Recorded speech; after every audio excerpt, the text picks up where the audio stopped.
Welcome to another edition of the Emotional Live, everybody. Hey, I am Morris Lilienthal. I'm real excited to have on our guests today are Chris and Kim Messervy. And we're going to be discussing just a really important topic in their mission and fighting ALS. We're going to be talking a little bit about Kim's story.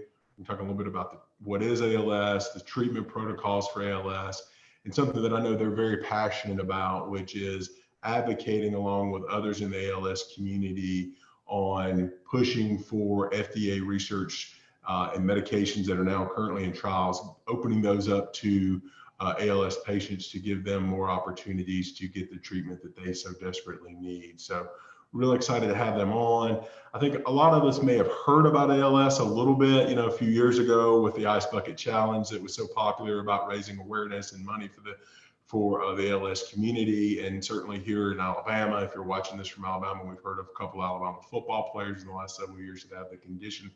But due to the rarity of the condition compared to some other diseases, it's not something that's as prevalent and is known. So I'm excited to shine a light on this tonight.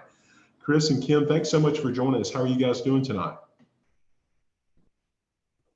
Doing good. Thank you for having us. Yeah, thanks. Great.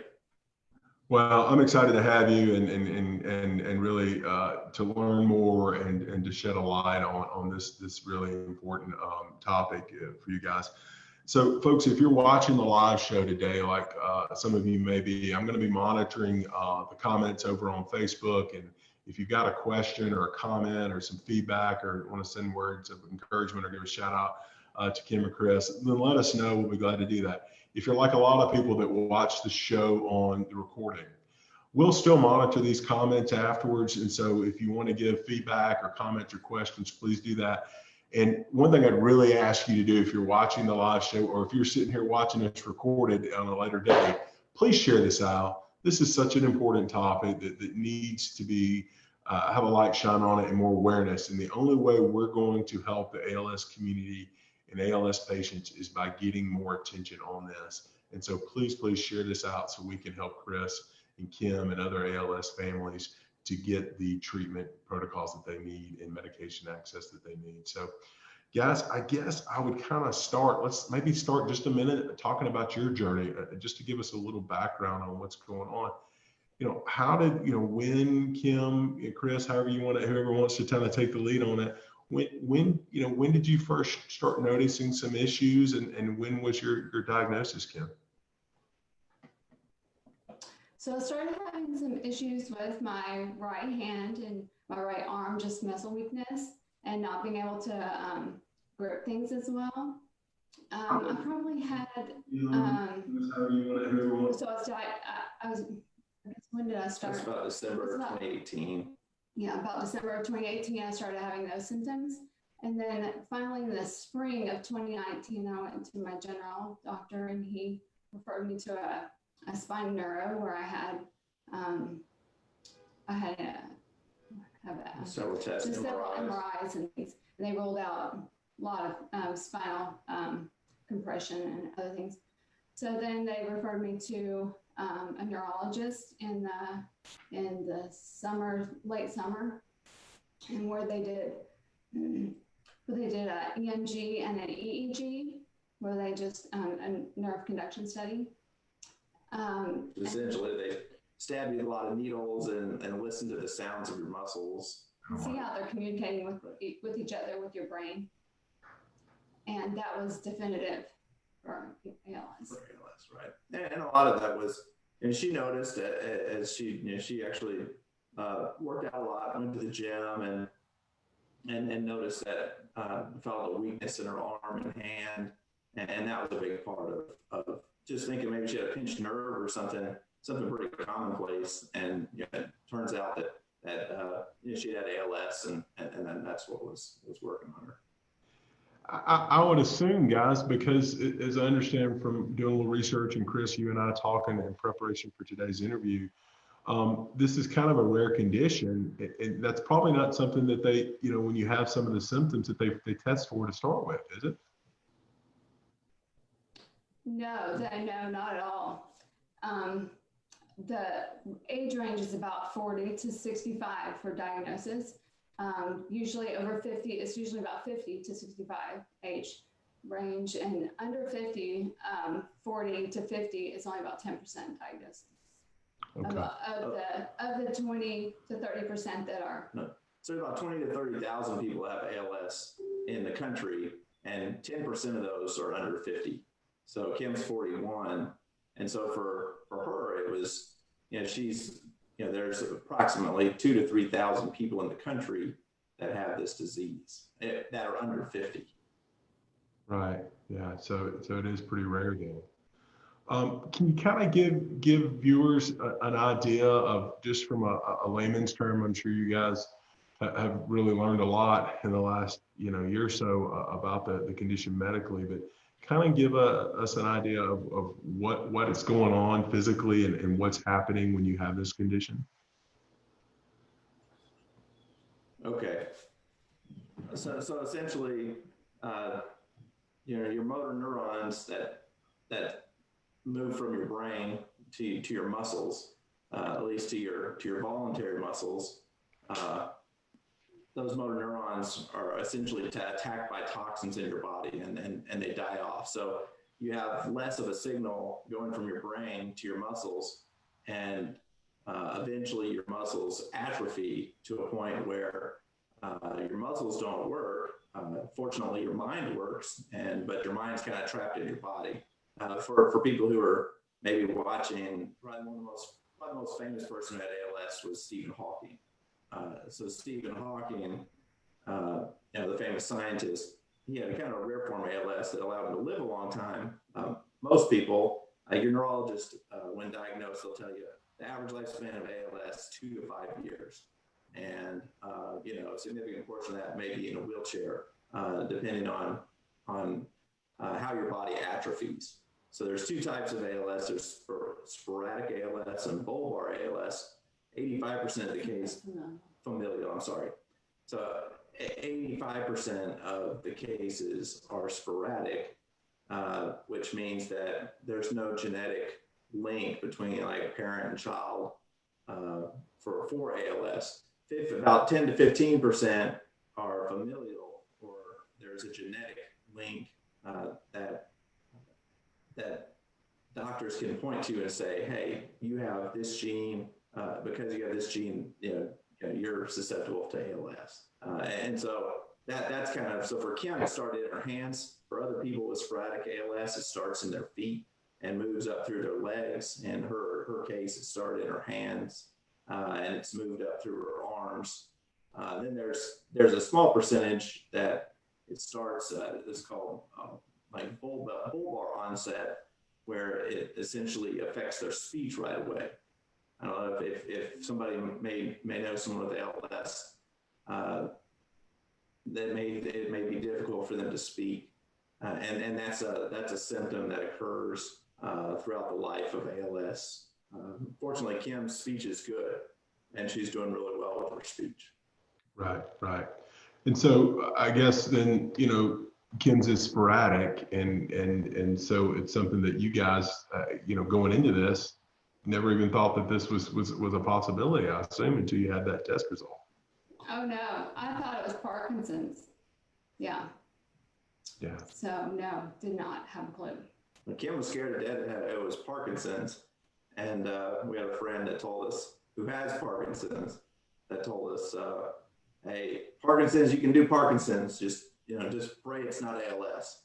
And so then we got the ALS, and I looked up online, and I said, hey, it's such a rare disease that there's no way someone close to you has ALS. But the thing about sporadic ALS is, and it's important for your viewers, is that anybody can get it. I mean, it's not. It's something that this could happen to anyone. So prior to diagnosis, I was very healthy. I would run 15, 20 miles a week.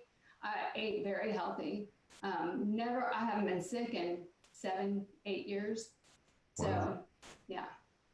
Are there people, guys, from your understanding that are somewhat from this, that fall into this sporadic category, that are more susceptible? Chris and you and I have talked about this a little bit.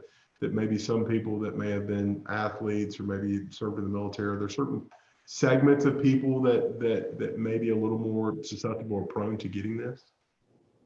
Yes, they say veterans, military veterans, whether you've served overseas or not, are double, 2 times. Some people say 3 times more likely, but 2 times, and athletes also. And especially you see in athletes, you see it in several athletes, like football players seem to be more susceptible than football. There's a famous rugby player in England that has ALS. So there's those who maybe have had some head trauma or spine trauma. It's said that they're more susceptible to getting ALS. Okay. But other than maybe some clusters of people that maybe seem to be more prone, but nothing that those people have in common that's been narrowed down to say because of maybe you do high impact something, like sports or running or something that narrows it to this segment of people why they may be more susceptible. Have you heard anything about that? There is one, there's several environmental toxins one specific one that they've linked. It's called BMAA, the blue-green algae, and there's clusters around places that have blue-green algae, clusters of ALS that are around there. And there's one specific doctor who's studying that and how that has affected those people. Yeah, what was that? Was it Guam? Yeah, Guam is a main place, but there are also throughout the world. Yeah. And that's why they say if you're deployed in Iraq or Afghanistan, they've found that in the sands there. Okay. So, yeah. So I think so. It's interesting. From our research, there's no specific cause of ALS, but what's interesting is, and it's often said that ALS is a puzzle. It's a toxic puzzle because there's environmental factors, there's genetic factors, there's nutritional factors. So there's you kind of have to figure out what's going on with your body, and that starts with genetic testing and nutrition testing to see how your body's processing, how the body's processing toxins, or whether you have genetic mutations that are keeping your body from processing toxins or other environmental factors, and then you have to try to address those things while also addressing the progression of the disease. And so that's a big challenge. So it's kind of a race against time to see if you can't solve the puzzle or address all the different things going on in your body to slow the progression of this disease, or hopefully plateau or reverse the disease, which there have been some people that have done that, but it's extremely rare. So what we tried to do, and what Kim's just done a great job doing, is really studying those people and what they've done in their lives, what tests they've done, and really studying how they've tried to figure this out. So about 10%, while they give the 2 to 5 year diagnosis, about 10% live over 10 years. So about a month after diagnosis, they actually had a seminar. It's called Healing ALS, where all these people spoke. Yeah. Well, that's a great segue into talking about treatment and what you're doing. You're doing a great job, Kim. And first, let me say thank you to some of the folks that are watching us over on Facebook. Don McClure, your brother William is watching, Jalen Rome, Chris Cassidy, Sabrina Wood says that you guys are amazing, that she loves you guys. And we've got several other people watching. So thank you guys for watching. If you're watching, please share this out so we can get some more eyeballs on this and to highlight this important cause. So you kind of started touching on this, guys, talking about treatment and that kind of stuff. What is kind of, before we kind of talk into where you're pushing for your advocacy and what you're looking to do, what is, if someone has ALS right now, is there a basic treatment protocol from a medication or therapy or something that a typical ALS patient would go through? So when Kim was diagnosed, the physician, the first thing the neurologist said was, hey, there's a drug we'd like to get you started on that'll extend your life 2 months. It shows that it extends your life 2 months. And we just looked at each other, we're like, what are you talking about? And so just to kind of be I mean, sure, there's 2 approved, FDA treatments, but the efficacy of those treatments is very low, and there's not anything really for ALS right now. There's some good things in treatment. So Kim's taken kind of a holistic approach, which has been something that some of these people who have done really well with ALS have found to be successful. She does treatments every day of ozone therapies. She does exercise with oxygen, where she has a huge bag that we fill with pure oxygen on the wall, and she breathes that as she rides a bike and does other exercises. And then she takes approximately 20 supplements a day. More than that. And she drinks some really nasty supplements that smell really bad. Well, that's that kind of leads into what I really wanted to focus on tonight in tonight's discussion, which is the advocacy that you and the other families in the ALS community are pushing for right now. And as I understand this, guys, and correct me if I'm wrong, and then I want to let you guys take this ball and run with it. But as I understand it, there are treatments and medications and protocols that are going on that are in FDA clinical trials right now. And of course, we're hearing a lot more about that in the news right now with the coronavirus, about FDA testing and things being expedited and speeded up. But as I understand that, and I want to get you to tell me about this, but that is a very long window. When something goes into a testing procedure to when it's FDA approved is such a long window that someone who currently has the condition or maybe is recently diagnosed soon may not ever see the benefit of that.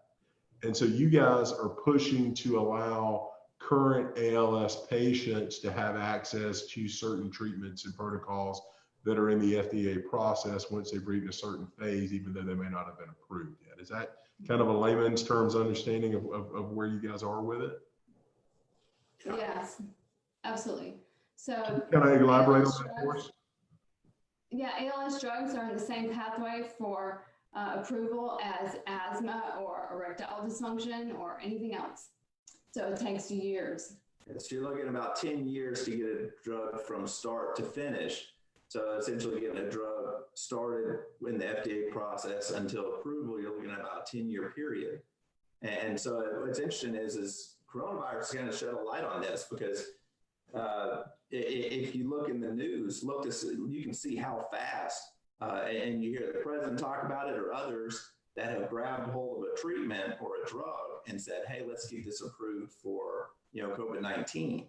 And so the ALS community has been frustrated because they've been sitting patiently, and there's tens of thousands that have died along the way waiting patiently for treatments and access. And yet, in months, the FDA's turned around things for COVID-19, and we understand the urgency of that. But at the same time, if you're a family that's dealing with a terminally ill, like a disease like ALS, then you're kind of saying, hey, what about us? What about my loved one or family member that's sitting here waiting? And you see the urgency that the urgent government response that they've had to COVID-19, to where they've known this disease is, that folks are waiting. And it's not just ALS, it's other rare diseases where people are terminally ill with rare diseases. And it's hard just because, it's not millions of people like you might see with, cancer or with or HIV, to where the government has had a stronger response. And then you see like COVID-19, where the government's just scrambling to get things out there. So, we want to try to bring awareness that, don't forget about, folks with rare diseases, because there are about 5 treatments in the trial process right now that have shown to either halt or reverse ALS symptoms. So we're working really hard to try to convince the FDA, try to create legislation or amend existing legislation to allow access to terminally ill patients to those drugs. Because the thing is if someone's terminally ill, then it doesn't cost them anything to try those therapies and to have access. Yeah, you know, when you're in that position, I guess you kind of feel at some point, especially with the limited treatment that you've got that aren't in the trial phases, you've got really not a whole lot to lose. Oh no, yeah.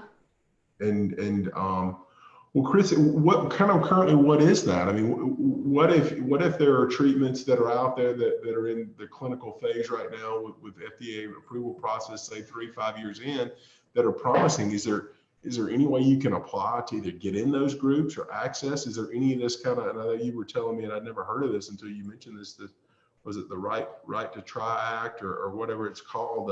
Right. Is there something that you can petition to do this, or is this something that's got to be pushed through Congress to get done? What are you advocating to have done to get ALS patients access to it, and kind of what's the big hurdle? I'm sure there's a ton of red tape involved in all of it. So there's two pathways right now. There's an expanded that have been passed, and one is expanded access, and another one is right to try. Now they both sound good on paper, but there's no really practical application to either one. Right to try was recently passed, but what happens is the government requires companies that are in the approval process to provide drugs at cost so that people can try those drugs. That's if the company chooses to participate in the program. Well, drug companies aren't going to, they don't want to tell you what their actual cost is of the drug, including operating costs, because someday they're going to give a number to the government, to say this is how much the drug costs, or to the FDA if the drug's approved, or they're going to give that number to the insurance company. And as you know, the insurance company is going to pay a portion of that, and the individual patient will pay a portion of that, and hopefully they'll receive the treatment. So there's amendments that need to be made to these laws that help companies make it a win-win for companies. One would be that they could charge a fee that would be reasonable, so people that don't have it, if it's not FDA approved, that patients can actually pay to access the drug, and that the company could use that data to include in their trial and include in their data to the FDA for FDA approval. So that's one route, and then there's others. It's difficult because it's going to be easier to amend the two processes that have been started, the two acts that have been passed, than it would be to write a new bill or a new law to put out there, creating a new pathway. Now, the ALS community doesn't really care how it happens. They just want it to happen someday, and someday soon. And I'd like to say, Senator Doug Jones, our Representative Mo Brooks, they're both of them. They really they're supportive of us, and they want to see access for treatments to us, and we're really appreciative of that. I think one thing that people can do is just continue to express their support to them, to support bills that are put out there that allow access to terminally ill patients to different treatments, to treatments that might help them. That's something that people can do, is just continue to tweet them, continue to message them, write them, let them know that they would like them to support bills that would provide that access to ALS and other terminally ill rare disease patients. That's what I was going to ask, Chris.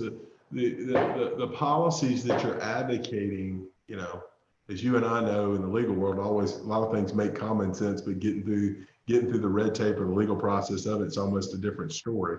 But the things that you're advocating, would these things apply to other terminally ill patients? I mean, the same principles that if there are other FDA medications and protocols that are out there with their conditions that they would get access to, meaning this wouldn't just help what you're trying to do, certainly would help all of the ALS community, but could help other rare terminally ill conditions as well, right? Definitely. No, this would not be exclusive to ALS, and these pathways are not exclusive to ALS. These pathways are open to all terminally ill patients So if you have a terminal disease, there's a lot of the hard thing is there's small companies that are developing these drugs and treatments, and if you're a company that has been given some money to do a trial, you may only have enough money to support 20 people in a trial. So what we're trying to advocate for is allow the company to charge a reasonable fee to allow other people into that trial, essentially. Kind of pay for yourself in the trial. That's right. And so that way, that's right. And it wouldn't be just for the trial. So the person could continue to have access to that drug or treatment.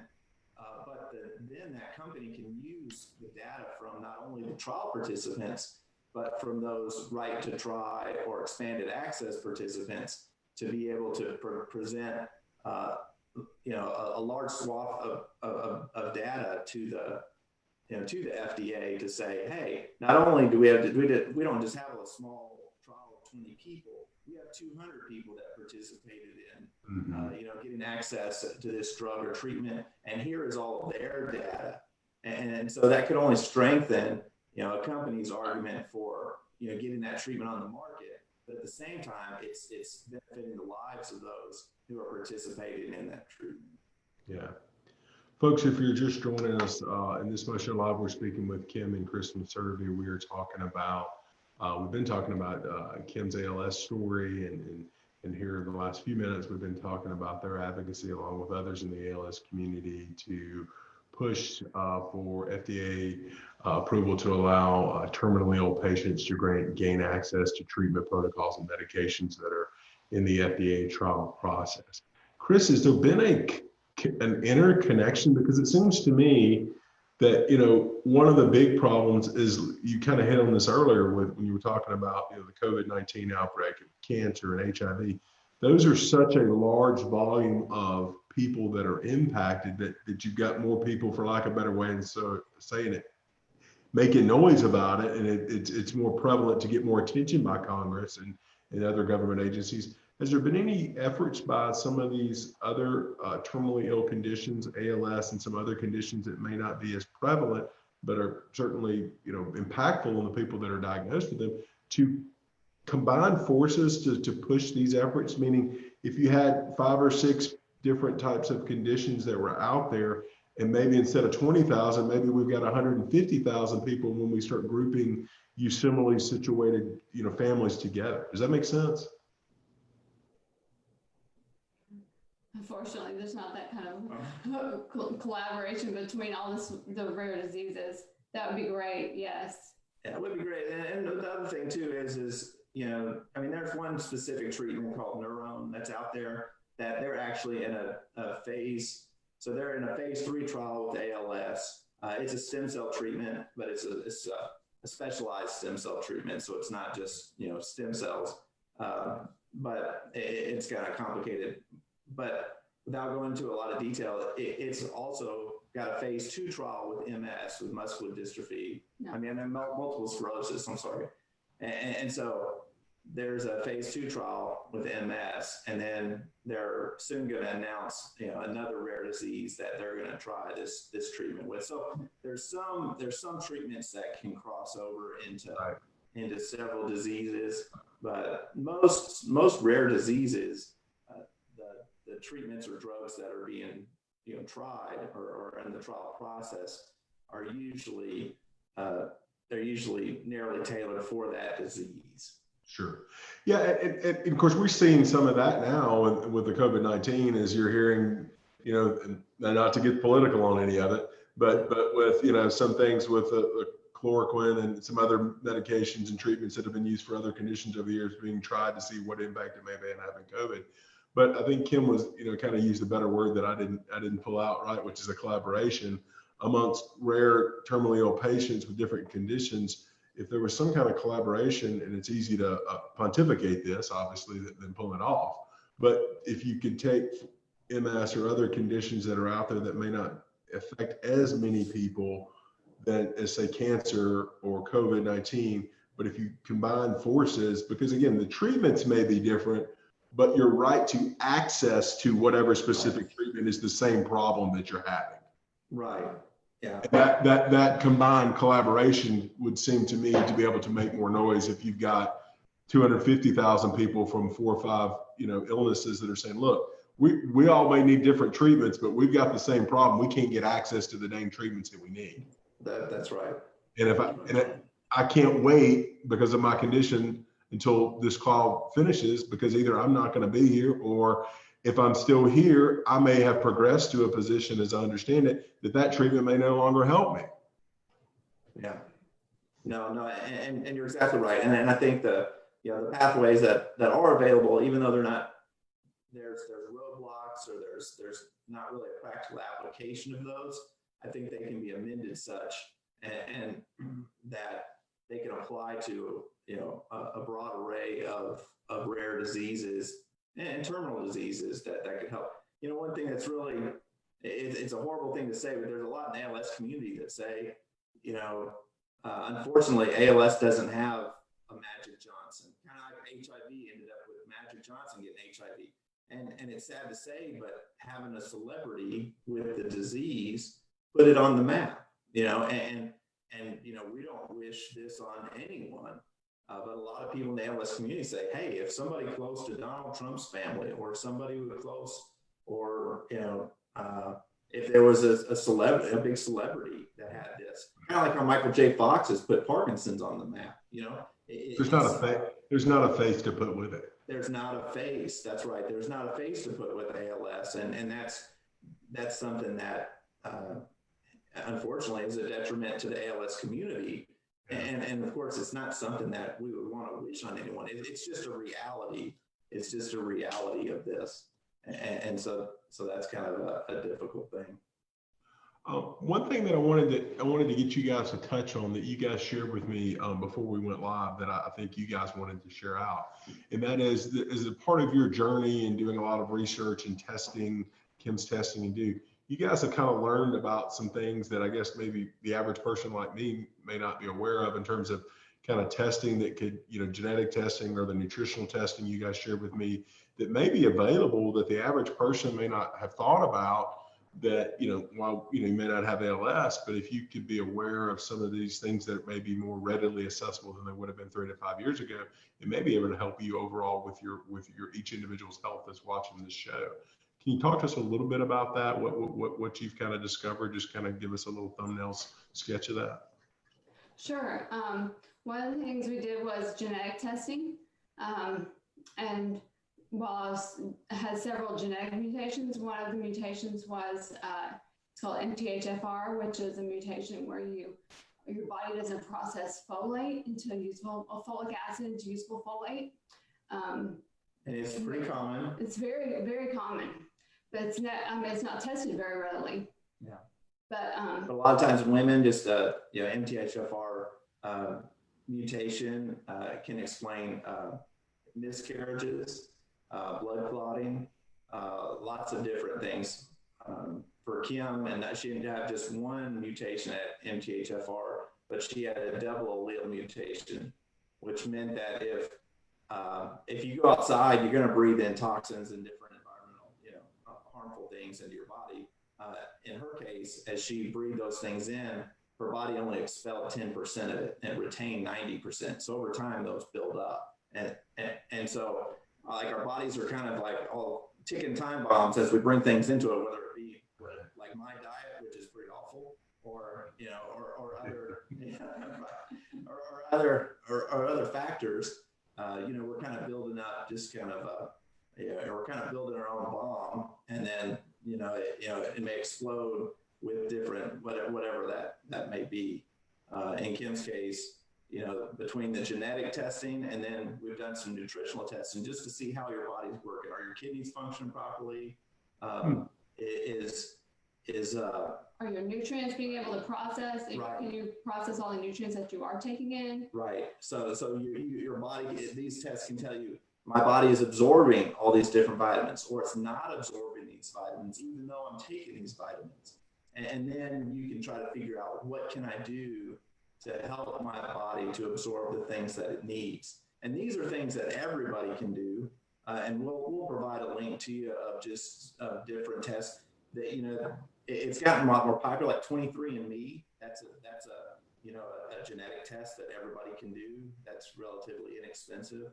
The nutrient test, tell them about that a little bit. Yeah, there's a nutrient test. It's just a simple blood test. It tells you actually what your cells are taking in, not just what your body is taking, but what your cells are processing and able to use. And whether or not your body's retaining toxic metals too, like mercury and other toxins in your body. And so these are all things that you can, through functional medicine and just through your doctor, usually your typical general doctor doesn't do these things, right. And you kind of have to go to a functional medicine doctor because just traditional Western medicine doesn't really do that. Functional medicine deals with more of the cause and why it's creating this, what's happening behind the scenes. But Morris, just on a positive note, I mean, it's kind of we want to end on a positive note and just let you know that I think a message that we want to get across to everybody, no matter what you're dealing with in life, whether it be a terminal disease or just some personal issues, we've discovered along this along our journey, which has really only been about 7 months now, but we've learned that you've got to be your own advocate, that you got to be willing to fight and dig and discover, and you've got to be willing to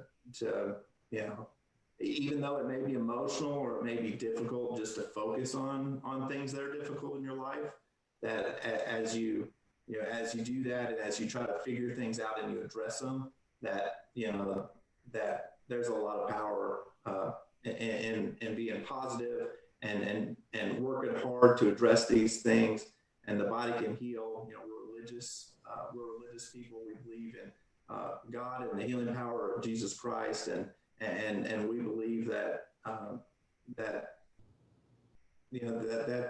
there's there really are powers beyond what we can comprehend that can play a role in our healing. Not only the things that we can address, but also through prayer and faith, and you're trying to give the rest to God. So yeah. Well, you guys are to be commended for what you're doing, for not only to fight for Kim, but to fight for others, that there are others that are going to benefit from your advocacy, that from your strength and your courage to stand up and do. There's going to be a difference made, and you're making a difference. And I know some days it may not seem that way, or you don't see the results and things and I know it's not going as fast as you want from the advocacy and changes you want, but keep pushing and keep standing that line and keep pushing ahead. And along those lines, what can we do to help as we finish up here? Is there a website we can go to? Is there something we can go to maybe reach out to Congress or senators, or a petition to help, to push things to them, or someplace we might could make a donation to ALS that you would think might be a good place to do that? What do you guys recommend we can do to help? Well, I just think there's we'll provide you with some links of things, of places people can go. I think one is just to keep reminding our legislators, whether it be our representatives or our senators, to please support those that have rare diseases and their fight to access treatments while they're living. I think this is ALS. We really didn't know anything about ALS until it was on our family map. So I think that's something that's we've become a lot more compassionate to consider. Hey, people have all kinds of different things going on in their lives, and I think just to check in, ALS News on Twitter is really good to kind of ALS News Now on Twitter to kind of check in if you're a Twitter user, and then they have a YouTube place. YouTube channel, and so we'll provide some links too. There's some really good research going on that doctors that are performing the research need some help with funding, and we'll provide you a link to that as well. There are some trials going on that are funded solely by private donations, and these are trials where people have shown in phase 2 trial, so one's called TREGS, that in phase 2 trial it showed to halt progression of ALS, and there's just no funding for this disease. So we really appreciate anyone to try to help with those things. Of course. Well, folks, we will put the information below here, the video. There'll be some links to some of these social media sites and other sites where you can follow and learn more about the condition and the advocacy that's going on, and places that Chris is talking about, maybe where you can make some donations as well. Guys, thank you so much for your courage to stand up and be an advocate for all those families out there and doing this. And thank you for your time tonight. Finally, folks, if you're watching, please share this out so we can get some more eyeballs on this and get some more attention to this. And hey, tag your senator, tag your congressman in this too while you're at it, and tag their offices and do it. And let's push this out there so we can get this on the radar and get more clinical trials available to ALS and other terminally ill patients. Guys, thank you so much tonight. I really appreciate you coming. Thank you, Morris. Thank you. Appreciate you. Take care, everybody.